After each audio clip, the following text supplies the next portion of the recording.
Hello guys, so continuing from my last video about the sunshine and the sunlight and what is light, and some thoughts on the subject here. It's very interesting to see the interplay between light and shadow. So what is the shadow? Is it the absence of the light? Well, we could say that, but my point right here is that even in the shadow, you can see. At nighttime, you cannot see depending on if there's light sources, right? But what are the light sources? Is the light going from A to B or not? So I propose to you that that is not the case. Light is not traveling from point A to point B. There is an instruction from crystal A to crystal B.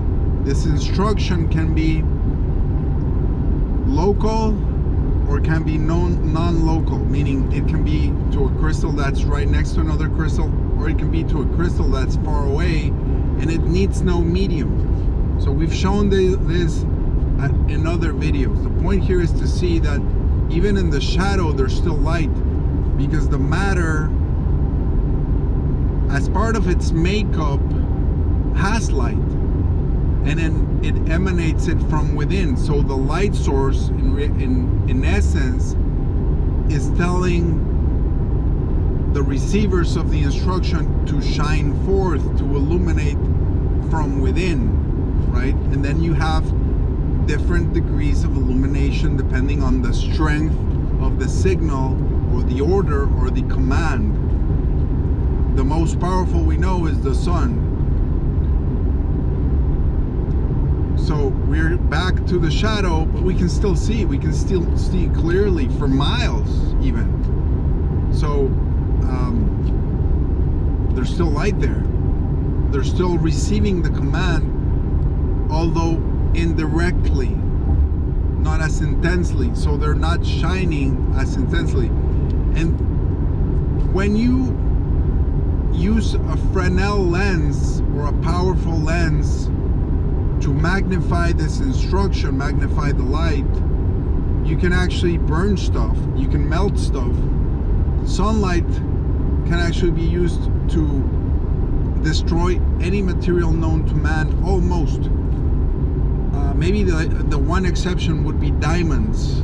I don't know if it is possible. I mean, I don't have the resources to test out that theory, but you would have to heat up a diamond at over 7,000 or 8,000 degrees with a huge Fresnel lens. That would be a crazy experiment to try out. I mean, there's people that claim to have melted tungsten, if you believe that, with sunlight only.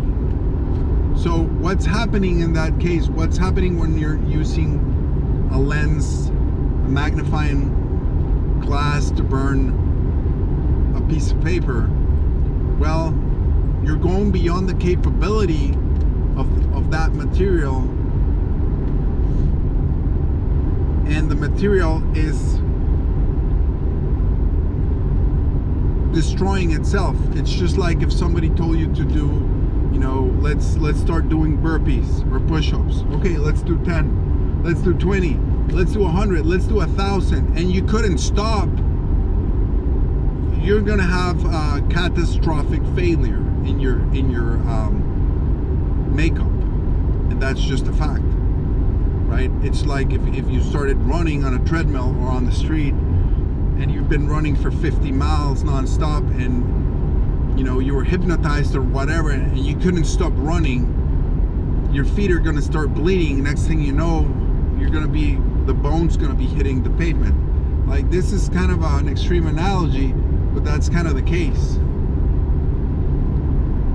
If the instruction is strong enough, prolonged enough, and the material has a certain makeup, different materials are gonna have different thermal electrical conductivities, boiling points, melting points, flash points, depending on their internal structure of the crystals that make them, that construct them,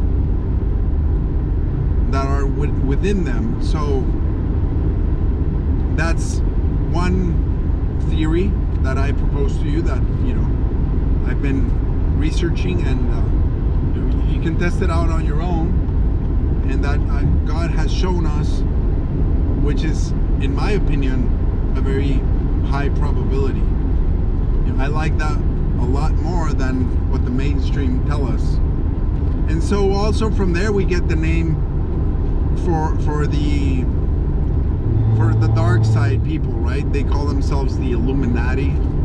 Well, they're kind of wink telling you what light is in their name, because they're talking about illumination. So the illumination comes from within, but it needs that outside signal. So the analogy is metaphysical, but it's also physical. It's a material reality, but it's also magical, the magic of God. So God, in essence, is the light. He is the signal. He's the one that illuminates our understanding and our world. And light is magic. It's not a particle. It's not a wave. It's not Newtonian or Einsteinian. It's not even quantum. It's 100 and 1,000% magical. The magic of the Creator, the magic of the creation. Again, look here, between the shadow and the light on this road, on the side of the truck, and you can see different degrees of illumination, but you can still see nonetheless. That's my point. So what's really at play here, right? That's the whole point of this. Look at that. Look at that. Look at those crystals go, right? On the pavement, on the trees. Why are plants green? Why are the trees green? Because of the copper crystals inside them. Be sure to watch that video on why plants are green. Because the chlorophyll compound contains copper. It doesn't contain magnesium like mainstream fake science tells you. It contains copper. And copper is green in its natural state when it's hydrated and when it has air and water. When it dries up and loses the water and air, then it becomes brownish. Then it becomes that copper color that we are all familiar with. And when a tree or a plant starts drying up, you can see that it turns that brownish copper color. So, not to get too much sidetracked here, but again, we're on the shadow of the road. I can see clearly. I can see for miles. When it's nighttime, then I cannot see for miles. I can see just, maybe 100, 200 yards, depending on my headlights.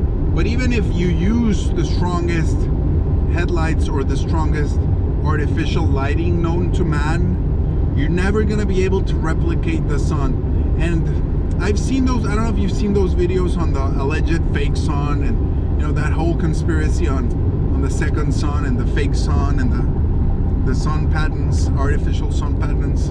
I've looked into that, but it doesn't light up the way the real sun lights up. It just lights up a certain frame. Just like your headlights at night, they just light up a certain frame. Even like if you use flood lighting, I don't care what lighting you use at night, it's never gonna rival or even compare to the sunlight. And that's very particular to sunlight.